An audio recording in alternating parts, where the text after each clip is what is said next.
At just 9 years old, there were nights when he didn't know where he would sleep. No mansion, no private chef, no NBA dreams that looked realistic. Just a little boy and his teenage mother, moving from apartment to apartment, trying to survive another week. Sometimes the electricity worked, sometimes it didn't. Sometimes there was food, sometimes there wasn't.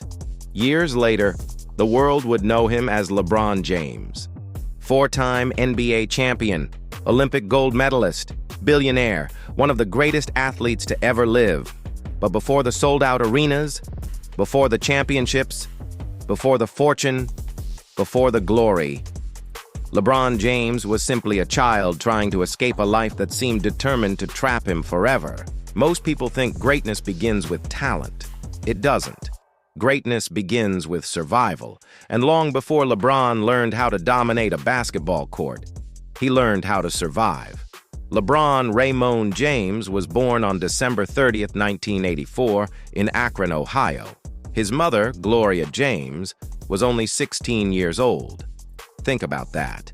At an age when most teenagers are worried about high school, friends, and figuring out who they are, Gloria was raising a child completely on her own. LeBron's father, Anthony McClelland, was absent almost from the beginning. He drifted in and out of trouble with the law and never became part of LeBron's life. There were no birthday memories, no father-son conversations, no basketball lessons in the driveway. Nothing. Growing up without a father creates questions that no child should have to answer. Why wasn't I enough? Why didn't he stay? Did he ever care? LeBron rarely spoke publicly about those feelings, but children don't simply forget absence. They carry it. Sometimes for life. Gloria did everything she could. She loved her son fiercely. But love alone doesn't pay rent. Money was always short. Bills kept piling up. The neighborhood they lived in wasn't the kind of place parents dreamed about raising children. Crime was common. Violence wasn't unusual. Drugs surrounded entire streets. Hope felt expensive. For years, they moved constantly. One apartment, another apartment, a friend's house, a relative's couch, back to another apartment. Some years, LeBron changed homes so often that he stopped unpacking completely. There was no point. Soon enough, they would be moving again. Imagine trying to build confidence when every part of your life feels temporary. Imagine never knowing whether you'll still be living in the same place next month. That instability changes children. Some become angry, some become hopeless. Some give up before they even begin. LeBron did something different. He watched, he learned, he adapted, but adaptation comes with a price. Because children who grow up too fast often lose part of their childhood forever. School became another challenge, not because LeBron lacked intelligence, because stability didn't exist. He missed classes, changed schools, lost friends, fell behind. Teachers saw another kid struggling. Few understood why. Behind every missed assignment, there was another move. Behind every bad grade, there was another difficult night at home. Behind every distracted moment, there was a child wondering where life was taking him. Gloria worked incredibly hard. She took whatever jobs she could find. Sometimes 2 jobs, sometimes 3. Every dollar mattered. Every paycheck disappeared almost immediately. Rent, food, utilities, gas, life became a cycle of barely surviving. Yet despite everything, she never stopped believing in her son. She constantly reminded him, "You can become something greater than this." Children believe what they're told repeatedly. Some are told they'll never amount to anything. LeBron heard something different, even when life suggested otherwise. His mother kept planting belief. That belief became a seed, one that would eventually change sports forever. But belief alone wasn't enough, because the environment around him pulled in the opposite direction. Many kids in his neighborhood never escaped. Some dropped out, some joined gangs, some ended up in prison. Others simply accepted that life would never become anything more. Statistics suggested LeBron would follow the same path. Statistics don't account for obsession. Around this time, basketball quietly entered his life. Not as a career, not as a dream, as an escape. When he held a basketball, everything else disappeared. The empty apartments, the unpaid bills, the uncertainty, the fear. For a little while, none of it existed. There was only the game. At first, nobody saw a future superstar. He was simply a kid who loved to play. Hours became days.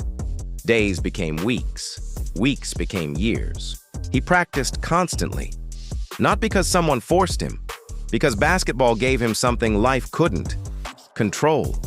When everything around you feels chaotic, control becomes addictive. The court followed rules. Life didn't. The ball bounced predictably. Life didn't. Effort produced results. Life often didn't. Without realizing it, basketball was teaching LeBron lessons far beyond the game. Discipline, patience, focus, resilience, skills that would later define his entire career. But home life continued getting worse. Gloria struggled financially more than ever. Eventually, things reached a breaking point. She faced one of the hardest decisions any parent could ever make. She realized she couldn't provide the stability her son desperately needed. Imagine admitting that to yourself. Imagine loving your child more than anything, yet believing someone else might be able to help them better. That kind of decision breaks people. Gloria chose her son's future over her own comfort. She allowed LeBron to temporarily live with another family, the family of Frank Walker, a local youth football coach. That decision changed everything. For the first time in years, LeBron experienced consistency. The same house, the same bed, regular meals. Routine, structure, something many children take for granted. For LeBron, it felt like an entirely different world. Frank Walker became much more than a coach. He became a mentor, a father figure, someone who introduced discipline without fear, guidance without judgment, belief without conditions. Under Walker's influence, LeBron didn't just improve as an athlete, he began changing as a young man. He discovered organized sports. Interestingly, basketball wasn't even his best sport at first. Football was. LeBron dominated youth football with the same combination of speed, power, and intelligence that would later make him unstoppable in basketball. Many coaches believed football could become his future. Imagine history taking a completely different direction. No NBA, no championships, no Cavaliers, no Lakers, just an NFL career that never happened. Fortunately, basketball kept calling him back. There was something about the game that felt personal, something deeper than competition. Every practice became therapy. Every game became proof. Proof that effort could overcome circumstances. Proof that your future didn't have to resemble your past. As LeBron entered middle school, people started noticing something unusual. It wasn't just his size or his athleticism. It was the way he understood the game. He saw passes before they existed. He anticipated movements. He played with patience far beyond his age. Talent attracts attention. Extraordinary talent creates expectations. Soon, local gyms filled whenever he played. Parents whispered. Coaches talked. Opponents prepared differently. The little boy nobody expected to escape Akron was becoming impossible to ignore. But attention creates pressure. Pressure creates fear. And fear destroys many young athletes. Some become obsessed with pleasing others. Some collapse under expectations. Some peak too early. LeBron experienced something different. The harder life became, the calmer he appeared on the court. Almost as if basketball was the one place where everything finally made sense. Years later, people would describe him as mentally unbreakable. That mentality didn't begin in the NBA. It began inside unstable apartments, empty refrigerators, missed rent payments, and a childhood that forced him to become stronger long before he was ready. Every difficult experience became invisible training. Every setback became preparation. Every painful moment built emotional endurance that money could never buy. The world often mistakes confidence for arrogance. What they don't understand is that true confidence is usually built in places nobody ever sees. It grows in struggle. It grows in failure. It grows in survival. LeBron wasn't becoming great because life was easy. He was becoming great because life gave him no other choice. And just as Akron began realizing they had never seen a player like this before, a new chapter was about to begin. One that would transform a local phenomenon into the most famous high school basketball player America had ever seen. Everything LeBron had survived as a child had prepared him for one thing: pressure. By the time he entered St. Vincent St. Mary High School, he wasn't just another talented player anymore. He was becoming a phenomenon. Every game attracted more fans. Every season attracted more cameras. Every highlight spread faster than the last. Soon, local newspapers weren't enough. National media arrived: ESPN, Sports Illustrated, television crews, scouts from every major college basketball program. The entire country wanted to witness the teenager everyone was calling the future. But there was a problem. LeBron was only 16 years old. Imagine being a junior in high school and hearing people compare you to Michael Jordan. Imagine opening a magazine and seeing yourself on the cover with one sentence written across it. 4 words. 4 words that could have destroyed an ordinary teenager. Because labels become prisons. Once the world calls you the chosen one, failure is no longer allowed. Every bad game becomes national news. Every missed shot becomes a headline. Every mistake becomes evidence that maybe everyone was wrong. Most teenagers aren't emotionally prepared for that. LeBron didn't have the luxury of being ordinary anymore. His childhood had ended long before graduation. Yet something remarkable happened. Instead of shrinking under impossible expectations, he grew into them. Night after night, he dominated.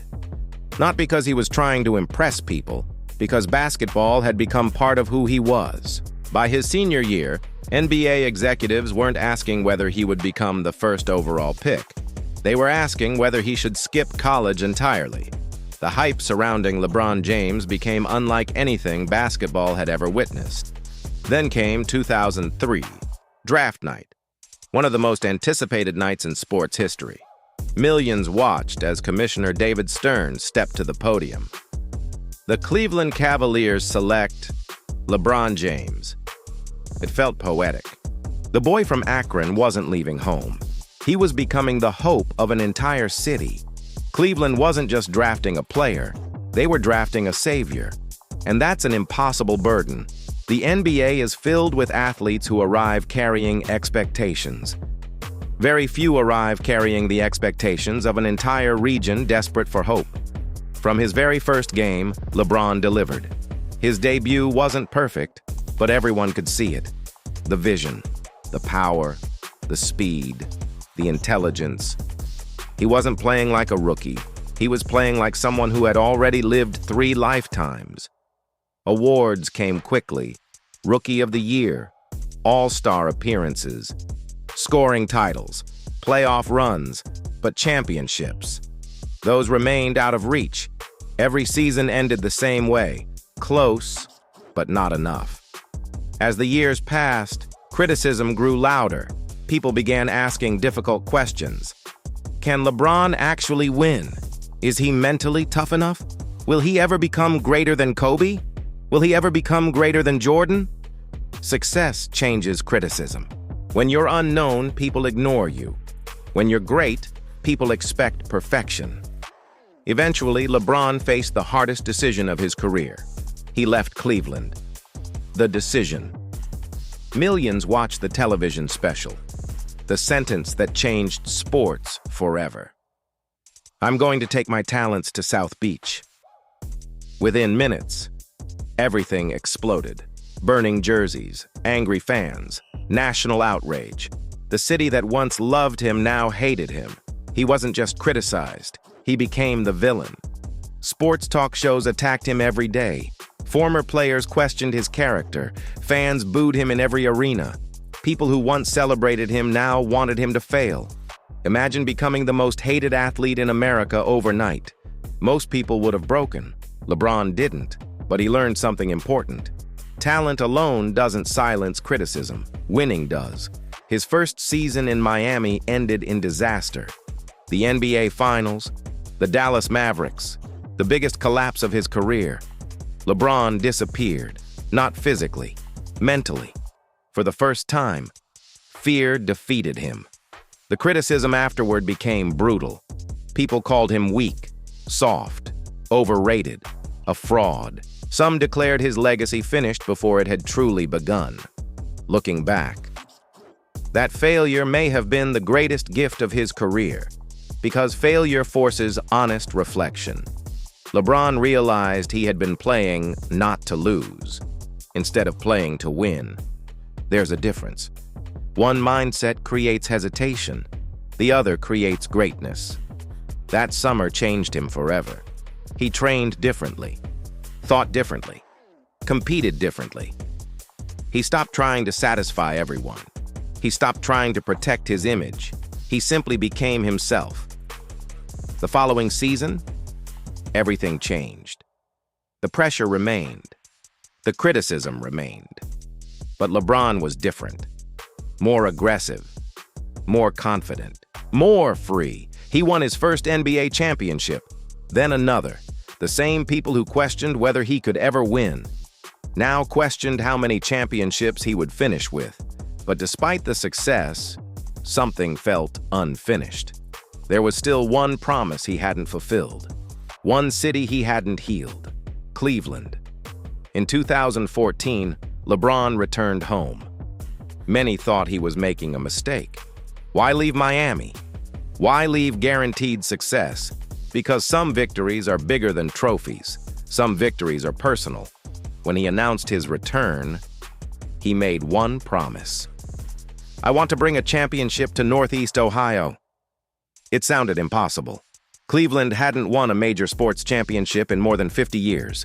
Generations had grown up believing championships happened somewhere else. Then came 2016. The NBA Finals, Cleveland Cavaliers, Golden State Warriors. The Warriors had just completed the greatest regular season in NBA history. 73 wins. Stephen Curry, Klay Thompson, Draymond Green, an unstoppable machine. Then Cleveland fell behind. 3-1.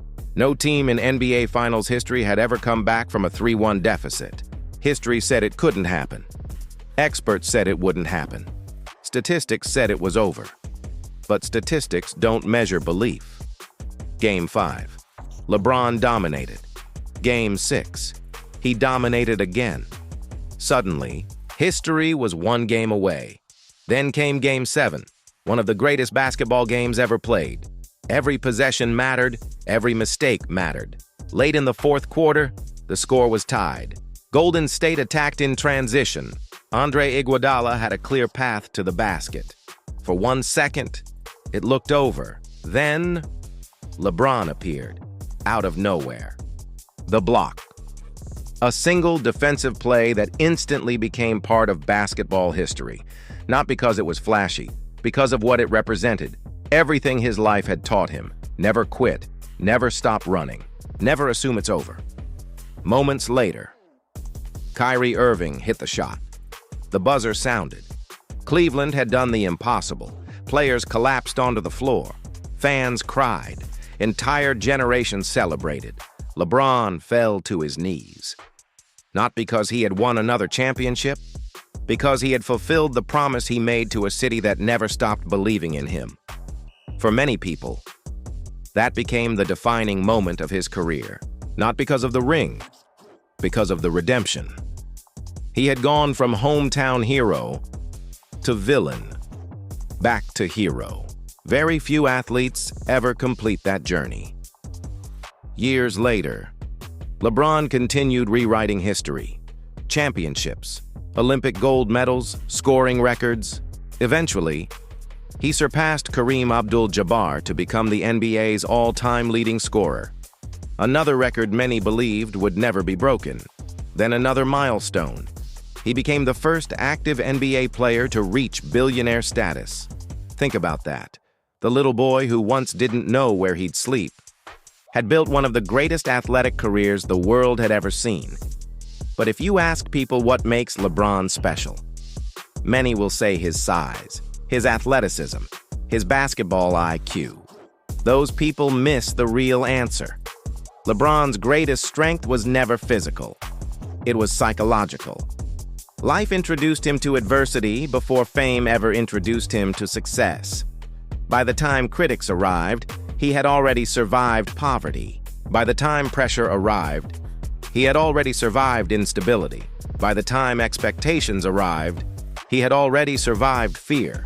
Everything that looked unfair during his childhood had quietly been preparing him for moments nobody else could survive. That's the lesson hidden inside his story. People often ask, what separates greatness from talent? The answer isn't found in championships. It's found in resilience. Talent opens doors. Character keeps them open. Anyone can dream when life is easy. The real question is, can you keep dreaming when life gives you every reason to stop? LeBron did. Again, and again, and again. Long before the world called him the king, he learned to rule something far more difficult, his own mind. Because before the championships, there was poverty. Before the $1 billion, there was uncertainty. Before the records, there was rejection. Before the glory, there was a little boy from Akron who refused to become another statistic. He chose discipline over excuses, hope over fear, purpose over comfort, and that decision made all the difference. Because history doesn't remember the people who had the easiest path. It remembers the people who refused to stop walking when the path disappeared. And that is what comes before the glory.